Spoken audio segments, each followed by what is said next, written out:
베드로와 요한을 보내셔서 6월절 만찬 자리를 준비케 하셨다. 그런 내용을 이렇게 말씀을 읽으셨습니다. 예전에 제가 신방을 다니다 보면 성도님들 직업이 참 다양한데 항공사 다니는 분들도 많이 신방을 했던 적이 있어요. 그래서 어느 날은 비행기 모는 조종하는 기장 집사님의 집들도 신방한 적이 있고, 또 어느 날은 대한항공 아시아나 가면 정비하는 게 있어요. 비행기 고치고 이렇게 수리하는 그런 정비로 일하는 집사님 데리고 신방한 적이 있고, 또 이렇게 여자분들이 많죠. 스튜어디스 하는 집사님도 있고, 젊은 아가씨들도 있고, 딸이 스튜어디스 하는 권사님 딸이 그런 집도 있고, 여자 집사님이 이렇게 하는 집도 있고, 하여튼 그런 집들도 이렇게 신방을 했던 적이 있는데, 그런데 이 비행기 조종하는 기장이나 스튜어디스가 인기 직업이었었어요. 그렇죠? 연봉도 억대로 받고 해외여행도 많이 다니잖아요. 그래서 그분들이 아주 인기 있는 직업이었는데, 이게 코로나가 탁 오니까 이제는 비행기들이 날아다니지를 못하고 다 땅에 먼지 쓴 채 이렇게 서 있으니까 저분들이 할 일이 없잖아요. 날아다녀야 일이 있는데, 그래서 월급도 못 받고 실직도 당하고, 그래서 요새는 한때는 인기 있던 저 직업들이 인기가 없는 그런 비인기 직업을 이렇게 이렇게 전락을 해서 참 세웅지마라는 말도 있지만 참 안타깝다 이런 생각을 하게 되는 거예요. 그런데 세상에는 음지가 있으면 양지가 있는 것처럼 또 반대로 이렇게 되는 분야들이 또 많이 있는 것 같아요. 요즘 제가 차 타고 운전하고 다니다 보면 여기저기에 약국들이 많이 이렇게 새로 오픈하더라고요. 참 신기하죠? 제가 지난주에도 위례에 가서 이렇게 자전거 타고 구석구석을 다니는데 여기저기에 새로 약국을 이렇게 오픈하려고 인테리어 하는 걸 보았어요. 그래서 참 약국들이 많이 문이 새로 열리네. 주말에는 저 압구정동에도 볼 일이 있어서 가는데, 전에는 그 골목에 약국이 하나 있었는데 가봤더니 약국이 2개가 새로 생겨가지고 하나는 벌써 오픈해서 영업하고 있고, 하나는 지금 막 이제 인테리어 열심히 하고 있더라고요. 그래서 왜 이렇게 약국들이 많아질까 생각해봤더니 요즘 마스크도 사고 소독약도 사고 해서 사람들이 이렇게 약국을 많이 다니잖아요. 저만 해도 일주일에 한 번씩 가서 이렇게 마스크 사오거든요. 우리 식구들 거를. 그러니 사람들의 발걸음이 많아지다 보니까 약국이 이제 장사가 좀 되니까 여기저기 생기는 것 같아요. 또 제가 차 타고 다니다 보니까 또 뭐가 이렇게 눈에 띄냐면은 이 프리미엄 세차장이라고 큰 셀프 세차장들이 곳곳에 세워지는 걸 볼 수 있어요. 제가 몇 주 전에 23번 지방도 설교했지만, 저 판교에서 이렇게 동천 지나서 우리 용인 쪽으로 오다 보면 여기에 그 길에 큰 그 세차장이요, 돈 놓고 이렇게 한 세차장이 두 곳이나 생겼어요. 저쪽에 거기 판교 지나자마자 하나 있고, 그 다음에 동천 쪽에 또 하나. 우리 동백도 좀 이제 삼가에 갔더니 어느 날 큰 세차장이 있는. 그래서 왜 이렇게 또 큰 세차장들이 생기나 했더니 요새 기름값이 싸져서 주유소들이 기름만 팔아서는 이게 수지가 안 맞으니까 주유소에 세차하는 그 세차비를 올려가지고 5,000원, 6,000원씩 받잖아요. 그러니까 이게 너무 비싸잖아요. 그러니까 이제 사람들이 코로나 때문에 손도 열심히 씻지만 차도 열심히 세차하는 것 같아요. 차도 다른 때보다. 그러니까 세차를 열심히 하는데 주유소 세차비는 너무 비싸니까 이제 다들 자기가 가서 세차하니까 아마 그런 추세를 따라가지고 이렇게 세차장들이 많이 물려는 것 같아요. 그래서 참 코로나가 세상을 많이 변화시키고 있구나 이런 생각을 하는데, 그런데 참 우리가 사는 세상이 과학기술이 참 발달했잖아요. 무슨 인공지능이니 유비쿼터스니 클라우드니 날마다 이렇게 별 희한한 소리들이 나와서 그냥 과학기술이 발달한다고 이렇게 뉴스가 나오지만, 그런데 코로나를 예측을 못하고 있잖아요. 아무리 과학기술이 발달해도 미래를 예측을 못하는 거예요, 인간이. 그게 인간의 한계이죠. 이 역사의 주관자, 세상을 섭리하시는 분은 오직 하나님 한 분뿐이신 줄 믿습니다. 하나님만이 미래를 다 알고 계시는 거예요. 인간들은 똑똑하다고 해도, 과학기술 발달했다고 해도 못 맞추는 거예요. 예측을 못하고 대비를 못하는 거예요. 그게 인간의 한계고 그걸 다 주관하신 분이 하나님이신 거죠. 인간은 인간의 한계가 있어요. 하나님은 우리의 생사화복 모든 것을 주관하시면서 특별히 하나님의 자녀들에게 은혜를 주신다는 것을 성경은 분명하게 약속을 하고 있습니다. 아멘. 여러분과 제가 그 하나님을 믿고 있는 줄 믿으시기를 바랍니다. 아멘. 그럼 인간의 생사화복을 주장하신 하나님이 우리에게 특별히 어떤 은혜를 주시는가? 성경은 우리에게 오늘 말씀을 통해서 하나님은 특별히 우리에게 예비된 어떤 사람을 만나게 하셔서 축복하신다, 은혜 주신다는 것을 말씀하고 있습니다. 오늘 말씀을 보면 예수님이 이제 마지막 만찬을 준비하시려고 제자들을 이제 예루살렘 성 밖에서 안으로 보내시는데 베드로하고 요한을 보내죠. 그런데 제자들이 가면서 묻죠. 예수님, 도대체 우리를 보내시는데 뭘 어떻게 해야 되죠? 뭘 어떻게 준비해야 되죠? 하니까 예수님이 너희들이 성에 들어가면 물 한 동이를 이렇게 들고 가는 사람을 만날 것인데, 어떤 사람을 만날 것인데, 그 어떤 사람을 쫓아가거라. 그러면 그 사람이 어떤 집에 들어가면 어떤 주인이 집주인이 있을 것인데 그 사람을 만나라. 이렇게 코칭해 주시는 거예요. 가면 어떤 사람, 물 한 동이 들고 가는 어떤 사람을 만날 것이고, 그 사람이 가는 길을 쫓아가보면 어떤 집에 어떤 집주인을 만날 것이고, 그래서 그 어떤 사람을 통해서 준비가 될 것을 이렇게 말씀하셨죠. 우리 한번 누가복음 22장 말씀 한번 같이 읽어보겠습니다. 9절로 11절 같이 한번 읽어보죠. 여짜오되 어디서 준비를 원하시나이까? 이르시되 보라, 너희가 성대로 들어가면 물 한 동이를 가지고 가는 사람을 만나니 그가 들어가는 집으로 따라 들어가서 그 집 주인에게 이르되 선생님이 내게 하는 말씀이 내가 내일 저녁에 함께 유월절을 먹을 객실이 어디 있느냐 하시더라. 그래서 예수님이 제자들에게 가라 하면 어떤 사람을 만날 것인데 그 어떤 사람을 통해서 준비될 것이다, 이렇게 말씀을 하시고 그런 은혜를 받았다는 것을 말씀하셨습니다. 하나님은 보시면 이렇게 예비된 어떤 사람을 통해서 하나님의 사람들을 축복하시는 것을 성경은 항상 말씀하고 있습니다. 우리가 예상하지 못했던 어떤 사람을 만나게 하셔요. 그리고 그 사람을 통해서 축복하시는 것을 성경은 계속해서 말하고 있습니다. 열왕기하 5장에 보면 아주 유명한 이야기가 나오는데, 아람 왕의 측근, 아람의 2인자였던 나만이라는 그 장관이 있었는데, 국방장관이 있었는데, 이 사람은 돈도 많고 권력도 많고 뭐 다 있는데 하나가 부족한데, 그게 뭐냐면 문둥병에 걸린 거예요. 문둥병.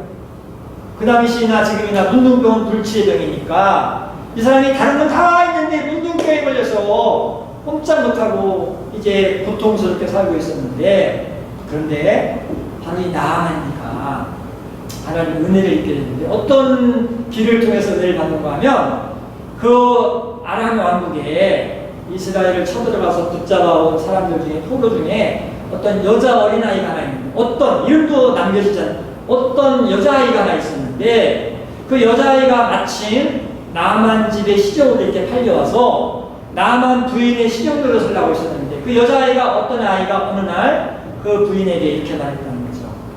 우리 고향 사마리아에 가서 선지자를 만나면 우리 주인 어른이 이렇게 병을 나을 수가 있을 것인데 참 안타깝습니다, 이렇게 말했다는 거죠. 그래서 그 아이의 말을 계기로 이제 하나님 은혜가 임했다고 말하죠. 우리 한번 열왕기하 5장 3절 말씀을 같이 한번 읽어보시죠. 그의 여주인에게 이르되 우리 주인이 사마리아에 계신 선지자 앞에 계셨으면 좋겠느니라. 그가 그 나병을 고치리다. 그래서 그 말을 계기로 나만이 이제 사마리아에 가서 엘리사 선지자를 만나고 요단강에 7번 들어갔다 나오면서 병이 깨끗이 나옵니다. 그 나만은 어떤 여자아이 하나 때문에 꼼짝 못하던 그 문둥병 나병에서부터 치유받았다는 것을 말씀하고 있습니다. 하나님은 우리가 예상하지 못했던 어떤 사람을, 하나님이 예비된 어떤 사람을 만나게 하셔서 우리를 축복하신다는 것을 여러분들이 믿으실 수 있기를 바랍니다. 하나님의 만남은 참 우리가 예상하지 못하는 만남을 주셔서 축복하세요. 유튜브를 이렇게 보면은 개척교회 하신 목사님들이요. 목사님도 개척하시고 자기가 요즘은 이제 신세대 목사님들 저같이 좀 나이 든 사람들은 뭐 그렇게 안 하는데 요즘 30, 40대 신세대 목사님들은 자기를 다 이렇게 막 유튜브에 올리는데 개척하신 일을 이렇게 올리는데 개척교회 목사님을 시작하신 분들이 올리는 유튜브를 보면 공통점이 있는데 그분들이 어떤 말을 하는가 하면 자기가 개척 준비하면서 어떤 교회 전도사건 부목사건 하다가 이제 개척하려고 준비를 하면서 나름대로 이렇게 생각을 했다는 거예요. 내가 개척교회를 한다고 하면 내가 다니고 섬기고 있는 이 교회에서 누구는 나를 도와주시겠지 하고 자기들이 이렇게 종이에다가 자기를 도와줄 것 같은 느낌이 드는 확실하게 생각되는 분들 이름을 쭉 적어놓고 그분들한테 이렇게 자기가 개척교회 한다고 이렇게 말씀을 안 하면 참 재미있는 게 자기가 도와줄 줄 100% 믿고 확신했던 분들은 다들 안 도와주시더라는 거예요. 그런데 자기가 전혀 예상하고 기대하지 않았던 의외의 분들이 나타나서 자기를 도와주기도 하고 격려도 하고 헌금도 해주셔서 자기들이 개척교회를 할 수 있었다. 이렇게 고백을 공통적으로 하시는 걸 볼 수가 있습니다. 하나님이 어떤 일들을 하실 때 보면은 우리가 예상하고 기대했던 거를 이렇게 하시는 게 아니고요. 항상 그래요. 저도 그렇고. 그래서 예상하지 못했던 만남을 통해서 축복하시는 것을 볼 수가 있습니다. 사고할 때도 진로를 택할 때도. 그래서 여러분이 항상 기억하실 것은 하나님이 예비된 어떤 사람을 통해서 우리를 축복하신다는 것을 믿으시면서 하나님께서 여러분의 인생 가운데 예비된 어떤 사람을 통해서 축복하시는 은혜를 받도록 하나님께서 축복해 주실 수 있기를 바랍니다. 또 하나님은 우리 인생을 생사로울 주장하시는데 어떤 은혜를 주시는가 하면 오늘 말씀을 보니까 우리를 예비된 어떤 장소에 거하게 하셔서 은혜를 받게 해주신다. 이렇게 말씀하고 있습니다. 오늘 말씀을 보면 베드로와 요한이 어떤 사람 만나가지고 물동이 진 사람을 지고 가서 어떤 주인을 만나서 이렇게 이야기를 했더니 그 사람이 어떤 장소를 보여주는데 다락방을 하나 이렇게 멋진 다락방을 보여주셨다고 말합니다. 한번 성경 누가복음 22장 10절에 한번 마치는 거죠.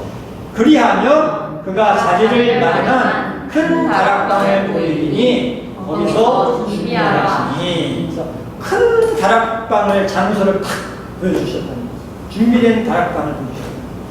예루살렘은 더운 지방이잖아요. 뜨거운 사막. 그래서 거기 집들은 비가 자주 안 오니까 우리나라에서 이렇게 뾰족하게 지붕을 만들 필요가 없어요. 이 뾰족 지붕은 비가 오면 물이 잘 흐르라고 만드는 거지 비 안 오는 사막은 다 평지붕이거든요. 평지붕.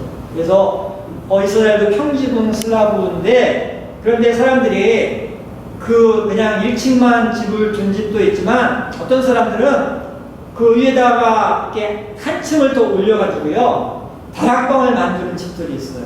예루살렘이면. 그래서 그런 다락방이 있는 집들이 종종 있는데 오늘 이 말씀에 나오는 그 집도 바로 그런 다락방이 있던 집이었던 거예요. 그래서 예수님이 그 제자들을 보내시니까 하나님께서 그 제자들에게 어떤 장소를 딱 예비된 장소를 보여주셔서 마지막 그 만찬을 준비하시도록 하는 것을 볼 수가 있습니다. 하나님은 하나님의 자녀들을 인도하시면서 어떤 특별한 예비된 장소를 통해서 축복하시는 것을 볼 수가 있습니다. 성경을 보면 하나님의 자녀들은 항상 이 하나님이 예비된 어떤 특별한 장소를 거치면서 은혜를 받는 것을 이렇게 늘 보여주시고 있죠. 요셉이 정말 인생의 풍파를 많이 겪으면서 살다가 요셉이 마지막 단계에 들어간 자리가 어딘가 하면 감옥이었어요. 감옥. 그래서 감옥은 예나 지금이나 그게 축복의 장소가 전혀 아니잖아요. 그 자리가 결코 감옥이 교도소가 축복된 장소라고는 말할 수가 없잖아요. 제가 예전에 한 달에 한 번씩 구치소에 가서 저 수감자들을 상대로 예배를 인도한 적이 있어요. 한 달에 한 번씩. 그러면 제가 이제 가면은요 교도소 정문부터 이렇게 눈을 들어가면 제가 가면 문을 철커덩 하고 열어주세요. 그러면 제가 이렇게 들어가면 뒤에서 철커덩 하고 닫히고 또 앞에 있는 다른 문이 철커덩 하고 열려요.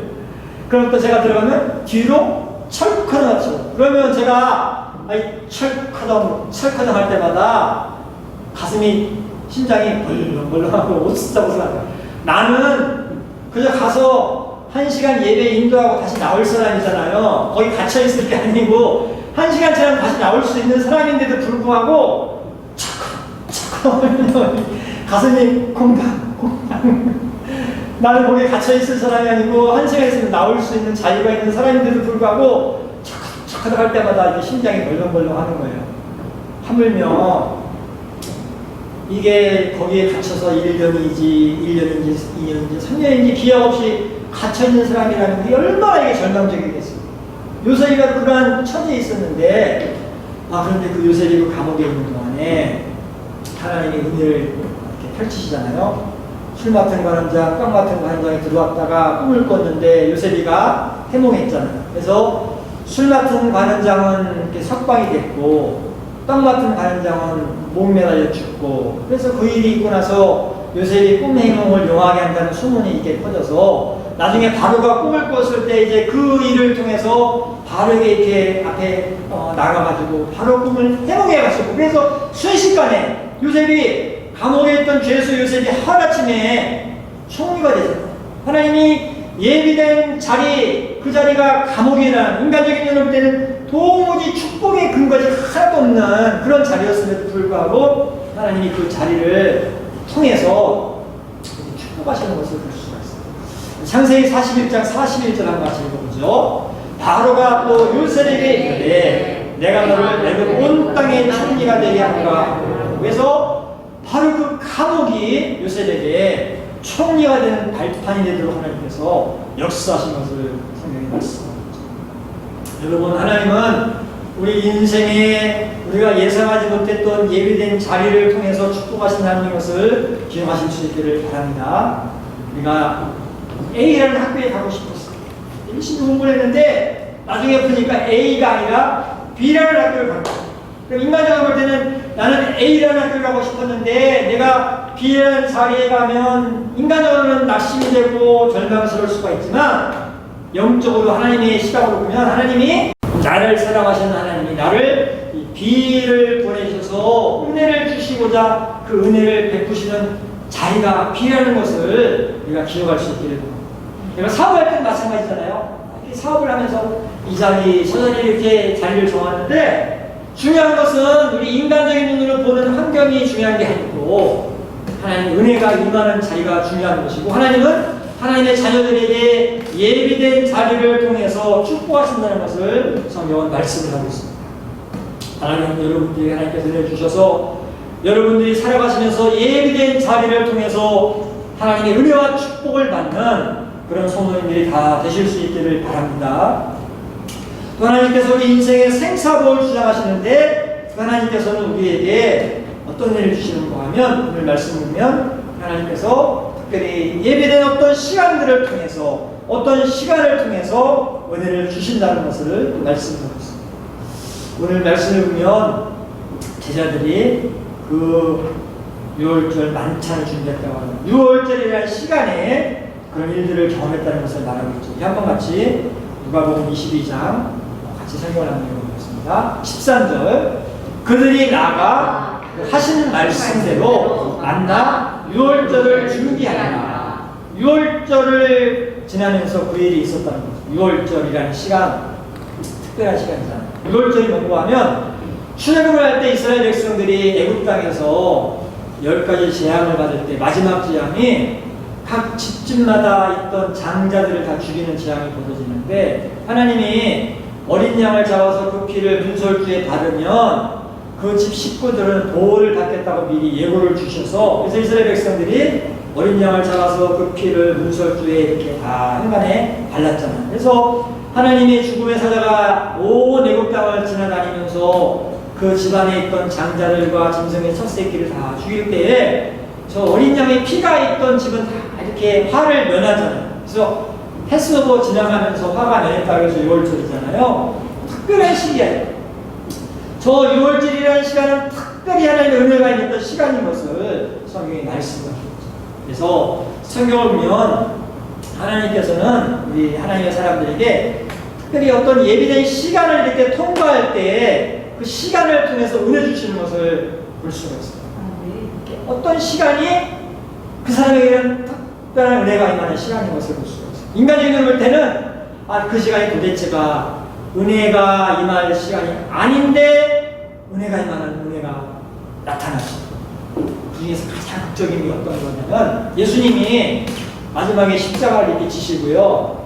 이렇게 이 땅에서 육신의 생명이 꺼지셨다가 다시 부활할 그 사건이 벌어졌을 때 골고다 언덕에서 예수님이 십자가 지셨을 때 좌우편에도 다른 강도 둘이 십자가를 지고 있었는데 우편에 있던 강도가 이제 피 흘리면서 죽어가고 이제 얼마가 안 있으면 눈이 감기고 숨이 끊어지는 그 순간에 그 강도가요 예수님께 예수님 저를 불쌍히 여주십시오 이렇게 강도가 예수님이 그 청혼을 들어주시면서 내가 이제 낙원에 있을 것이다 이렇게 은혜를 주셨던 그 시간이 얼마나 놀라운 시간 그 죽음을 코앞에 둔 절망적인 시간인데 바로 그 순간 그 시간이 그 사람에게는 더 한달없는 은혜가 있는 시간인 것을 말하고 있습니다. 한번 23장 누가복음 23장 40절 43절까지 한번 같이 읽어보겠습니다. 하나님은 그 사람을 꾸짖어 이르되 내가 동일한 종교를 갖고서도 하나님을 두려워하지 아니하느냐 우리는 네가 행한 일에 상당한 도움을 받는 것이니 이에 당연하거니와 이 사람이 행한 것은 옳지 않은 것이 아니냐고 이르되 예수여 당신의 나라가 임하실 때에 나를 기억하소서 하니 예수께서 이르시되 내가 진실로 내게 이르노니 오늘 내가 나와 함께 낙원에 있으리라 하시니라. 아멘. 이 사람이 얼마나 은혜를 받는 마지막 순간 마지막 시간 죽음을 코앞에 두고 그 몇 분 죽기 직전에 예수님을 만나서 그 은혜를 입어가지고 천국 들어가는 놀라운 은혜를 받는 거예요.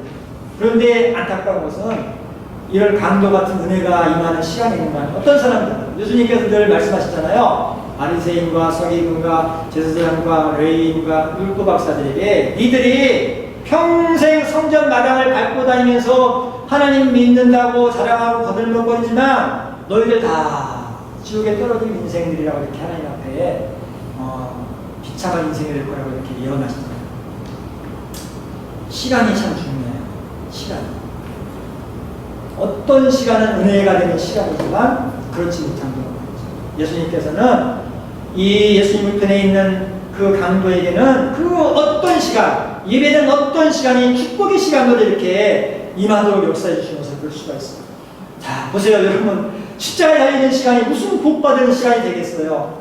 거기에 무슨 은혜가 있겠어요? 그런데 하나님의 놀라운 은혜가 임하면 인간의 눈을 볼 때는 도무지 아무것도 있을 것이 없는 그러한 시간조차도 하나님의 은혜가 임하는 시간이 된다는 것을 여러분이 기억하실 수 있기를 바랍니다. 네. 하나님은 하나님의 자녀들에게요 예비된 시간들을 주셔서 그래서 우리가 인생을 살아가다 보면 우리가 예상하지 못한 시간들을 만날 때가 있어요. 그런데 하나님을 믿는 하나님의 자녀들에게 임하는 그 시간들은 그 시간이 나쁜 시간이 아니고요. 그 안에는 다 하나님의 숨겨진 은혜가 있다는 것을 분명하게 기억하시면서 여러분이 어떤 시간을 만나도 내가 예상하지 못한 시간을 만나도 이 안에 하나님의 놀라운 은혜가 숨겨져 있을 것이다. 이걸 분명히 믿고 그 은혜를 받는 축복을 받으실 수 있기를 바랍니다. 아멘. 이렇게 요즘 코로나 때문에 맨날 코로나 서점에 가도 요새 코로나에 대한 책들이 얼마나 많이 쏟아져 나오고 유튜브를 보면 코로나 이후에 무슨 그 강연들이 쏟아져 나오는데 그런데 제가 그것들을 이렇게 보면서 느끼는 게 저 많은 책 저자와 저 많은 유튜브 강연자들이 한 사람도 이 코로나 예측한 사람이 없지. 코로나 다 벌어지고 나서 뒤늦게 저거 떠드는데 다 인간의 쓸데없는 그런 소리지 이런 생각을 하죠. 여러분 우리 인간의 미래를 확실하게 아시는 분은 오직 하나님 한 분뿐이십니다. 아멘. 그분이 우리의 모든 걸 다 알고 계세요. 내 인생의 미래도 알고 계시고 내 자녀들의 미래도 알고 계세요. 그런데 그분이 우리 하나님이신데 분명하게 약속하신 일을 하나님을 믿는 자녀들에게는 하나님이 예비된 사람을 만나게 해주시고 예비된 장소를 가게 해주시고 예비된 시간을 통과하게 하시면서 은혜를 주신다고 성경은 약속을 하고 있습니다. 우리가 그 은혜를 받고 있는 존재라는 것을 기억하시면서 여러분들이나 저나 우리 교회 모든 성도님들이 이렇게 예비된 만남을 통해서 축복을 받으시고 예비된 장소를 가셔서 은혜를 받으시고 예비된 시간을 통과하면서 은혜를 받는 축복을 받으실 수 있기를 바랍니다. 네. 같이 기도하신 하나님, 우리에게 예비된 만남의 축복도 주시고 예비된 장소의 축복도 주시고 예비된 시간의 축복도 주십시오. 믿습니다. 우리 한번 다 같이 기도하겠습니다. 사랑하는